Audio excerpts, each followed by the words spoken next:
ရာဒီနေ့စဉ်းစားစရာမရှိနေတွေ့နော်အော်စိတ်လေးမတောက်လို့မေးကြည့်ရပါမစင်စားပဲနဲ့တွေးစရာလေးရှိနေလို့ပါတွေးနေရ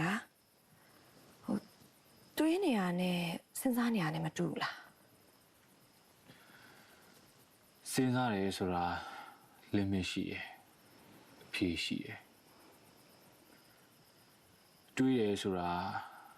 limit လည်းမရှိဘူးအဖြေလည်းမရှိဘူးကိုတွေးချင်တဲ့ဟာကိုတွေးတယ်ကိုရောက်ချင်တဲ့နေရာကိုရောက်တယ်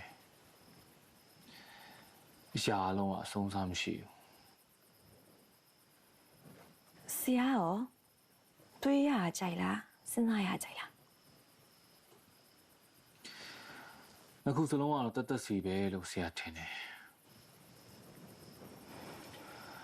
တေချာအလေးနဲ့ထားရမယ့်ကိစ္စဆိုရင်တော့ဆရာစဉ်းစားပြီးတော့တေချာဆုံးဖြတ်ပါတယ်ဒီတိုင်းပဲဖုံးကြော်စောကတာမန်ဖုံးကြော်စောပဲဆိုရင်တော့တွေးတော့ကိုလိုက်နေမိမှာအဆုံးစားမရှိရဲ့အတွေးနောက်ကိုလိုက်ပြီးတော့ကိုမနှင်မျောမိအောင်တော့သတိထားရတာပေါ့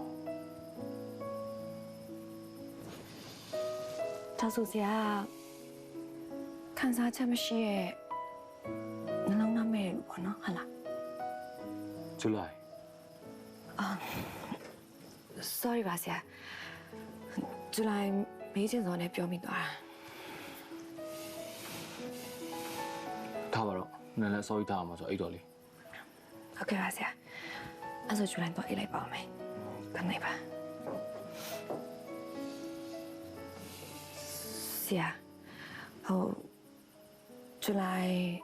နေ့လေတော့ဆရာကိုစိတ်နှောက်ယှက်ပေးမိတဲ့အတွက်ဇူလိုင်တောင်းပန်ပါတယ်အဲ့ဒီစနဲ့ပတ်သက်ပြီးတော့ဆရာစိတ်ဆိုးပြီးဂျူလိုင်ကစကားမပြောဘူးလို့ထင်နေရလားဆရာစိတ်ဆိုးတာမဟုတ်ပါဘူးကိုဒေါသထွက်ပြီးဖြစ်တင်နေပြီရှင်ကဲပါတွားရတော့လေဟုတ်ကဲ့